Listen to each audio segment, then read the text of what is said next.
பச்சை புடவைக்காரியாய் உன் தாய் மீனாட்சி நான் இன்று வந்திருக்கிறேன். என்னால் இதை செய்ய முடியாது என்று எந்த ஒரு காரியத்திலும் நீ நம்பிக்கை இழக்காதே. உன்னை வழிநடத்த உன் அன்னையான நான் இருக்கும்போது கவலை எதற்கு? உனக்கு நிச்சயம் வெற்றி கிடைக்கும். உன் அம்மாவாக அப்பாவாக நான் என்றும் துணையிருப்பேன். என்னுடைய பரிபூரண அருளும் ஆசிர்வாதமும் அன்பும் பெற்ற என் செல்ல பிள்ளை நீ. முயன்று பார்க்காமலேயே முடிந்து விட்டதாக நினைக்காதே. வாழ்ந்து பார், வாழ்க்கை வசப்படும். உன்னோடு உன் தாய் மீனாட்சி நான் இருக்கிறேனே. ஓரடி நீ வைத்து என் திருவடியை நீ அடைந்து விட்டால் ஈரடி நான் வைத்து முக்காலமும் உன்னை முன்னின்று காத்து வருவேன். இது உன் தாய் மீனாட்சியான என்னுடைய சத்திய வாக்கு. பிரச்சனைகளை எதிர்கொண்டு போராட தயாராகின்றவன் பாக்கியவான். அவனோடு கைகோர்த்து யுத்த களத்தில் அவன் சார்பாக நான் நிற்கின்றேன். உன் இழிவுகளை நான் புண்ணியங்களாக மாற்றி உன் துயரத்தில் பெரும் பங்கெடுப்பேன். நீ நம்பிக்கையோடு இரு, நல்லதே நடக்கும். உன் தாய் மீனாட்சியான உன் அன்னை நான் இருக்கும்போது கவலை எதற்கு உனக்கு? என் பதிலுக்காக நீ காத்து கொண்டு இருக்கிறாயல்லவா? இதோ உன் அன்னையான நான் நல்ல பதிலோடு தான் வந்திருக்கிறேன். நீ இத்தனை நாட்கள் பட்ட துயரம் உன்னை விட்டு போகப் போகிறது.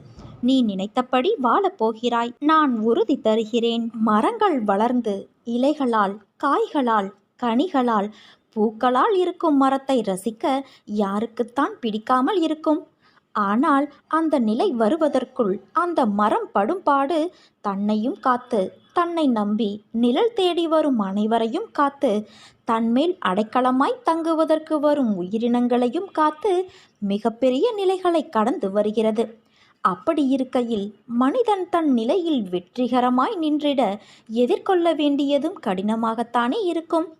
சோதனையை தாங்கி நகர்ந்து வரும் அந்த சிறிது நேர போராட்டம்தான் உன்னை எப்படி என்று உனக்கே தீர்மானித்து காட்டும். ஒரு தாய் தன் பிரசவ வலியின் போராட்டத்தை தாங்கிய அந்த நிமிடங்களுக்கு பிறகு தான் உயிருக்கு மேலான குழந்தையை ஈன்று எடுக்கிறாள். தந்தை எத்தனையோ போராட்டங்களை தன் குடும்பத்திற்காக தாங்குகிறார். அதே போல ஒவ்வொரு கட்டத்திலும் போராட்டம் இருக்கத்தான் செய்யும். அன்னையே, அப்படியென்றால் வாழ்க்கை என்றாலே போராட்டம்தானா என்றால் இல்லை. ஆனால் வாழ்க்கை என்றும் ஒரே கோட்டில் செல்லாது. அதை அடுத்த கட்டத்திற்கு எடுத்து செல்லும் நிலை மிக பெரியது. அதற்கான சூழல் மாறுபடும். அதுதான் போராட்டமான நேரம். போராட்டம்தான் வாழ்க்கையை வாழ கற்றுக் கொடுக்கும். அதைத்தான் உன் அன்னை நான் உனக்கு போதித்து வருகிறேன். நீ வெற்றி பெறுவாய் என் தங்கமே. இந்த போராட்டத்தில் நிச்சயம் நீ வெற்றி பெறுவாய். அப்படி நீ வெற்றியடைந்து விட்டால் அடுத்து போராட்டம் இல்லையா என்றுதானே உன் கேள்வி. உன்னுடைய வாழ்க்கை அடுத்த கட்டத்திற்கு எப்பொழுதெல்லாம் செல்கிறதோ அப்பொழுதெல்லாம் போராட்டம் தொடரும். இந்த போராட்டத்தின் வெற்றி என்பது மிக விசேஷமானது. எதனால் என்றால் உன் வாழ்க்கைக்கான முதல் தளமே போராட்டம்தான். நீ இப்போது எதிர்கொள்வது அதில் வெற்றி பெற்றால் பக்குவம் என்ற பொக்கிஷமாக மாறும். அதனால்தான் கூறுகிறேன், நீ என் பரிபூரண அருளும் ஆசீர்வாதமும் அன்பும் பெற்ற என் செல்ல பிள்ளை நீ. உன்னை என் இருதயத்தில் சுமந்து அரவணைப்பேன் என் தங்கமே. நான் சும்மா உட்கார்ந்திருக்கிறேன் என்று நீ நினைக்கிறாயா? ஆனால் நான் உனக்கான வேலையை செய்து கொண்டுதான் இருக்கிறேன். என் வேலை எப்போதுமே கொஞ்சம் வித்தியாசமாக இருக்கும். உனக்கு கொடுக்கும் நேரத்தை அதை அறிந்து நான் நிச்சயம் செய்வேன். உனக்கு அது இப்பொழுது புரியாது. உன் கையில் கிடைக்கும்போது அன்னையே மிக்க நன்றி என்று சொல்லுவாய். அந்த நாள் வெகு தொலைவில் இல்லை என் தங்கமே. என்னிடம் திடமான நம்பிக்கை கொள். செயல் புரியும் கடமை மாத்திரம்தான் உன்னுடையது. பலனை அளிப்பவள் எல்லாம் வல்ல உன் அன்னையான நான். துரோகிகள் மீது நம்பிக்கை வைத்ததற்காக நீ வருத்தப்படாதே. நீ வைத்த நம்பிக்கைதான் துரோகிகளை உனக்கு காட்டிக் கொடுத்தது. எல்லா செயல்களுக்கும் ஒரு காரணம் இருக்கும் என் தங்கமே. தனியாய் நீ படுகின்ற பாடுகளும் தனிமையில் நீ வடிக்கின்ற கண்ணீரும் ஒரு நாளும் நிச்சயமாய் வீணாகாது. நீ படுகின்ற துயரங்களை ஒருவேளை மற்றவர்கள் அறியாமல் போகலாம். உன் பாடுகளுக்கு பலன் கிடைக்கும்போது இந்த உலகமே உன்னை கண்டு வியக்கும். எந்த திசையை திரும்பி பார்த்தாலும் ஏமாற்றங்கள் காத்து கொண்டேதான் இருக்கும். ஆனால் அதற்கு பயந்து பின் வாங்காதே. மாற்றம் உருவாக வேண்டும் என்றால் பல ஏமாற்றங்களை தாங்கிக் கொண்டுதான் ஆக வேண்டும். உனக்கான மாற்றத்தை உன் அன்னை மீனாட்சியான நான் உருவாக்குவேன். உனக்கு நல்ல நேரம் தொடங்கிவிட்டது. எல்லோருக்கும் நன்மையே நினைக்கும் உனக்கு ஒரு நன்மையும் நடக்கவில்லையே என்று எண்ணாதே. கடவுளை வணங்காதவர்கள் நன்றாக இருப்பதாக தோன்றுவது வெறும் மாயை மட்டும்தான். அவர்கள் வினையை சேர்க்கிறார்கள், நீ வினையை தீர்க்கிறாய். உன் ஆன்மா நிரந்தர சந்தோஷத்தை நோக்கி நகர்கின்றது. வரும் காலத்தில் எதுவும் உன்னை காயப்படுத்தாது. வேலைக்காக காத்திருக்கும் பிள்ளைகளே, அடுத்த மாதத்தில் நல்ல வேலை அமையும். உன் குடும்பத்தில் மகிழ்ச்சி பெருகும். மகா சஷ்டிக்குள் குழந்தை பாக்கியம் கிடைக்கும். அதற்கு மனதை அமைதியாக மகிழ்ச்சியாக வைத்துக்கொண்டு நேர்மறை எண்ணத்தோடு முயற்சிக்க வேண்டும். என்னை வணங்கி வினையை தீர்த்தவர்களுக்கு நீண்ட நாள் பிரார்த்தனை ஒன்றை நான் நிறைவேற்றப் போகிறேன். உனக்கு மன நிம்மதி, செல்வங்கள் அனைத்தையும் வாரி வழங்கும் அந்த நல்ல காலம் வந்து விட்டது. துன்பம் வந்த போதும் கூட என் மீது நம்பிக்கை குறைவுபடாமல் இருந்தால் அவர்களுக்கு என் உதவி கண்டிப்பாக கிடைக்கும். உன் கர்மத்தை உனக்கு பதில் நான் சுமக்கின்றேன். உன் செயல்களில் உன்னை விட நானே முன்னால் நிற்பேன். நீ விழிப்புணர்வு இன்றி இருந்தாலும் நான் மிகவும் விழிப்போடு உன்னை முன்னின்று நடத்தி வைக்கின்றேன். என் அனுக்கிரகத்தால் இந்த பிறவியில் நீ என்னை ஆராதிக்கின்றாய், என்னை வணங்குகிறாய். அப்படி என்னை வணங்கும் நேரம் உனக்கு கிடைத்ததே ஒரு யோகம். உன்னை பற்றி உனக்கு எதிராக யாராவது பேசினால் சற்றும் கலங்காது சென்றுவிடு. அவருடைய சொற்கள் உன் உடலை துளைத்து விட முடியாது. பிறருடைய செயல்கள் அவர்களையே பாதிக்கும், உன்னை அல்ல. உன்னுடைய செயல்கள் மட்டுமே உன்னை பாதிக்கும். என்னுடைய கதைகள், உபதேசங்கள் இவைகளை கேட்போருக்கு நான் பணிவிடை செய்வேன். செய்வது மட்டுமல்ல, அவர்கள் ஆசைகளையும் நான் பூர்த்தி செய்வேன். என் குணநலன்களை, என் மகிமைகளை, லீலைகளை எப்போதும் நினைப்பவர்கள் தாமரை மலர் மீது வண்டு மொய்ப்பது போல அவர்கள் என்னிடம் இருந்தே பக்தியை வளர்த்து கொண்டே இருப்பார்கள். உன் கோரிக்கைகளை நிறைவேற்றி உன் பிரார்த்தனை அனைத்திற்கும் பதில் கொடுப்பதற்காகவே நான் அவதரித்து வந்திருக்கிறேன் என்பதை உணர்ந்து கொள். என்னிடம் அடைக்கலம் புகுவோர் இப்பிறவியில் எதை குறித்தும் கஷ்டமே படமாட்டார்கள். இப்போது நீ கவலையற்று இரு. என்னுடைய பக்தர்களை எக்கணமும் சொருத்துகின்ற ஆபத்துக்களின் கோரப்பற்களிலிருந்து நான் வெளியே இழுத்து விடுவேன். என் குழந்தை கோழை அல்ல. எத்தனை கஷ்டங்கள் வந்தாலும் தாங்கி நின்று கடந்து செல்லும் தைரியம் உனக்கு இருக்கிறது. யார் உன்னோடு இருந்தாலும் இல்லாவிட்டாலும் நான் எப்போதும் உனக்கு துணையாக இருப்பேன் என் குழந்தையே. என் மீது நம்பிக்கை மட்டும் இழந்து விடாதே. நீ யாருக்கும் சிறிதளவு கூட தடையாகவோ தொந்தரவோ விளைவிக்காதே. உன் வேலைகளையெல்லாம் நீயே செய்து கொள். நீ மனது வைத்தால் உனக்குள் இருக்கும் எல்லாவற்றையும் நீயே சுயமாக சரி செய்து கொள்ள முடியும். நம்பிக்கையோடு நான் கூறும் வார்த்தைகளை பின்பற்று. இது என் வாக்கு. அனைத்தையும் நான் பார்த்து கொள்கிறேன் என் தங்கமே. நீ நம்பிக்கையோடு இரு, நல்லதே நடக்கும். நிலையற்ற ஒரு வருமானத்தில் நடத்தக்கூடிய வாழ்க்கையில் உனக்கு இருக்கும் அச்சத்தால் ஒரு நிலையான வருமானமோ அல்லது கூடுதலான வருமானமோ கிடைத்தால் உனக்கு உதவியாக இருக்கும் என்று நினைத்து நீ சில முயற்சிகளை எடுக்கின்றாய். அது நிச்சயம் வெற்றியை தரும். நீ கேட்ட பணம் உன் கைகளில் வந்து சேரும். உன்னுடைய நேர்மறையான முயற்சிகள் நிச்சயம் வெற்றி தரும் குழந்தையே. நிறை செல்வம் பெற்று நீ வாழ நான் உன்னை ஆசிர்வதிக்கின்றேன். ஆனால் நீயாக முயற்சி செய்யாதே. மற்றவர்களின் ஒத்துழைப்போடு உன் வேலை முடிந்துவிடும். உனக்கு புகழும் கிட்டும். தர்மம் நிலைகுலைந்து அதர்மம் நியாயம் செய்கின்ற கலிகாலத்தில் நாம் வாழ்கின்றோம். இப்போது நாம் பார்க்கும் எந்த இடத்திலும் நியாயத்திற்கும் நேர்மைக்கும் உண்மையான உழைப்பிற்கும் உகந்த பலன் கிடைக்காத சூழல் நிலவுகிறது. நேர்மையாக வாழ்பவர்கள் அலைக்கழிக்கப்படுகிறார்கள். ஏமாற்றுகிறவர்கள், பொய் பேசுவதை அன்றாட தொழிலாக வைத்திருப்பவர்கள், பிறர் சொத்தை அபகரிப்பவர்கள், இப்படி பலரும் சீரும் சிறப்பாக வாழ்கின்றார்கள்.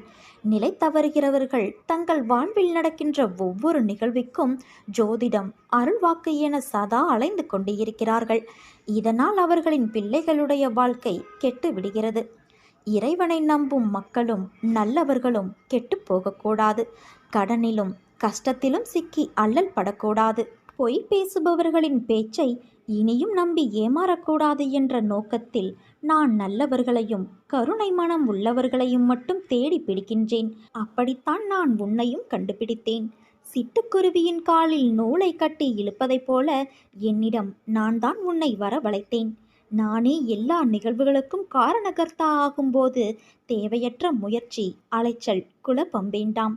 நான் அனைத்திலும் இருந்து உன்னை காப்பாற்றி விடுவேன். உனக்கு விடுதலையும் கொடுத்து விடுவேன். நல்லது ஒன்றை அடைய வேண்டும் என்ற சிரத்தை ஒருவனுக்கு இருந்தாலே அவனிடம் இறைவன் குடிகொண்டுள்ளான் என்றே பொருள். இல்லையென்றால் அவனுக்கு மேற்கொண்டு என்ன செய்ய வேண்டும் என்பது கூட தோன்றாது இருக்கலாம்.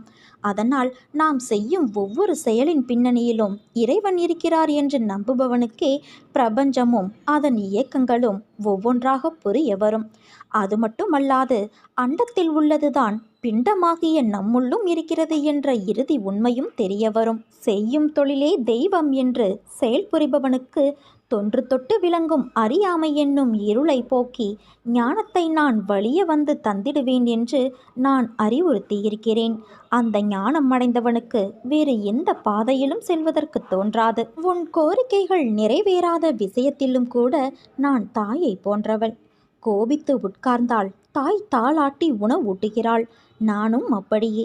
இதே போன்று நீ என்னை அறிய முடிந்தால் என் மீது உன் நம்பிக்கை குறையாது. நல்லது என்றும் குழப்பத்தை ஏற்படுத்தாது. தீயது உன்னை நெருங்கினால் உன்னால் ஏற்க முடியாமல் குழப்பம் வரும். இதை விழிப்புணர்வோடு கவனித்தால் தீயவை நெருங்காமல் உன்னை பாதுகாத்து கொள்ளலாம். அனைத்திலும் விழிப்புணர்வு முக்கியம். இந்த விழிப்புணர்வை தருவதுதான் இரையாற்றல். புகழை பொருட்படுத்தாதே. ஆனால் புகழ் பெறுவதற்கு தகுதியுடையவராக உன்னை உருவாக்கிக்கொள். ஆறறிவின் அற்புத ஆற்றலை 6 அடி செல்லும் வரை புரிந்து கொள்ள இயலவில்லை. ஒரு விஷயம் நல்லதா கெட்டதா என்று சந்தேகம் வந்தாலே அது கெட்டதுதான் என்று தாராளமாக முடிவு எடு. நல்லது எப்போதும் குழப்பத்தை உண்டாக்காது. இயற்கையோடு ஒன்றி வாழ்ந்த காலம் மாறி செயற்கையாக மனிதர்கள் திருப்திப்படுவதாக நினைத்து தங்களை தாங்களே ஏமாற்றிக் கொள்கிறார்கள். வாழ்க்கையில் பணத்தை தேடிக்கொண்டே இருக்காதே. கிடைத்ததை அனுபவிக்கவும் நேரம் ஒதுக்கு. நமக்கு நாமே சில நிபந்தனைகளை வைத்துக் கொள்கின்றோம். நிபந்தனையற்ற வாழ்வே சிக்கல்களிலிருந்து விடுபடுவதற்கு ஒரே வழியாகும். காரணமே இல்லாமல் கடும் கோபம் கொண்ட போதும் அருகில் வந்து அமைதியாக கரம் பற்றி அன்போடு அரவணைத்து ஆதரவாக ஆறுதல் கூறும் அழகான நட்பு கிடைப்பது கடினம். கிடைத்தால் அதை ஒருபோதும் இழந்து விடாதே. சந்தோஷமாக இருந்தாலும் சோகமாக இருந்தாலும் நம்மை பக்குவப்பட வைப்பது நம் மனம்தான். நம் மனமே நமக்கு சிறந்த ஆசிரியர். என் தங்கமே, நீ யார் என்று மற்றவர்களுக்கு தெரிய வேண்டும் என்று வாழாதே. இந்த உலகில் நீ யார், உன் கடமை என்ன என்ற எண்ணத்தோடு வாழ பழகிக்கொள். தனிமையை தவிர்த்துவிடு. மனம் விட்டு பேசு. உறவுகளிடம் அனுசரணையாக நடந்து கொள். அவமானத்தை பொருட்படுத்தாது அடுத்த கட்டத்திற்கான உந்து சக்தியாக மாற்ற முயற்சி செய். துயரத்தை நினைத்து வருந்தாது அதை மாற்றத்திற்கான மருந்தாக எடுத்துக்கொள். மன அழுத்தம் வராமல் நீ பார்த்துக்கொள் என் குழந்தையே. ஏன் பயப்படுகிறாய்? தைரியமாக இரு. என்னை விரும்பி என்னையே நம்பி இருக்கும் பக்தர்களின் மீது எப்போதும் என் கவனமும் கண்காணிப்பும் இருந்து கொண்டே இருக்கும். அச்சத்தை தவிர்த்துவிடு. அனைத்தையும் தாங்கும் சக்தியை நான் உனக்கு தருகிறேன். ஆனால் நீ என்னை இன்னும் முழுமையாக நம்ப மறுக்கிறாய். உனக்கான செயலை நான் முடித்து தருகிறேன். எந்த தடையும் இல்லாமல் முடித்து தருகிறேன். உனக்கான வாழ்க்கை என்னிடம்தான் உள்ளது. நீ எங்கும் செல்ல வேண்டாம் குழந்தையே. என் நாமத்தை மட்டும் சொல்லிக் கொண்டிரு. என்னுடைய நாமமானது உன்னை எப்போதும் கவசம் போல காக்கும். உன் வாழ்வில் உன் அன்னையின் மீது வைத்துள்ள நம்பிக்கை என்பது அளவிட முடியாததாய் இருக்கிறது. நான் இருக்கையில் உன் வாழ்க்கையில் ஏன் இந்த வெறுமை? நீ ஏற்றிய தீபங்கள் போலவே உன் வாழ்க்கையில் நான் தீபம் ஏற்றப் போகிறேன். இன்னும் சற்று நாட்களில் நீ அதை உணரப்போகிறாய் என் தங்கமே. வானத்தில் இருக்கும் சூரியனைப் போல, நிலாவைப் போல, நட்சத்திரங்களைப் போல நீ மின்னி ஒளி வீசப்போகிறாய். உன் அன்னை நான் எப்போதும் உன்னுடனே இருப்பேன். உனக்கு வரும் துன்பங்களால் நீ துவண்டு போகாதே. நடப்பவையெல்லாம் உன் நன்மைக்காகத்தான் நடக்கிறது என்று நம்பு. நீ உன்னுடைய கஷ்டமான சூழ்நிலைகளை எல்லாம் கடந்து உன் வாழ்க்கை பாதை அன்பு நிறைந்த அழகானவையாய் மாறும். இது உன் அன்னையின் வார்த்தைகள். சதா சர்வ காலமும் நான் உனக்கு பின்னால் தான் உறுதுணையாக நிற்பேன். உனக்கு எது என்று நிர்ணயிக்கப்பட்டதோ அது உன்னிடத்தில் வந்து சேரும். அது வந்து சேரும் காலத்தையும் நீ நெருங்கிவிட்டாய். உன்னை இதே சூழ்நிலையில் நான் விட்டு விடமாட்டேன் என் தங்கமே. உனது வாழ்க்கை வண்ணமயமாய் விளங்கப் போகிறது. நீ நிச்சயம் தடைகளை தகர்த்து வெற்றியடைவாய். உன் அன்னையான நான் அடைய வைப்பேன். நீ அழுதாலும் சிரித்தாலும் என்னை திட்டினாலும் உனக்கு எது நல்லதோ அதை மட்டுமே தான் உன் அன்னையான நான் உனக்கு தருவேன். உன்னுடைய எல்லா சுமைகளையும் என் மீது சுமத்திய பிறகு மீண்டும் ஏன் அதையே நினைத்து வருத்தம் கொள்கிறாய்? நீ போகும் வாழ்க்கை பாதையில் மிருகங்களை விட மோசமான மனிதர்களை சந்திக்க நேரிடும். அவர்களை கண்டு அஞ்சாதே. நான் அவர்களை பார்த்து கொள்கிறேன். உன் இலக்கை நோக்கி நீ போய்கொண்டே இரு. உனக்கு நான் துணை நிற்கின்றேன். உன் மீது வீண் பழி விழுந்தாலும் கவலைப்படாதே. அவர்கள் அனைவரும் உன்னை வீழ்த்த வேண்டும் என்றே நினைக்கிறார்கள். அவர்கள் முன் உன்னை வெற்றி பெற வைத்து கம்பீரமாக நிற்க வைக்கவே நான் போராடி கொண்டு இருக்கிறேன். அதனால் நம்பிக்கை இழந்து கலங்காதே என் தங்கமே.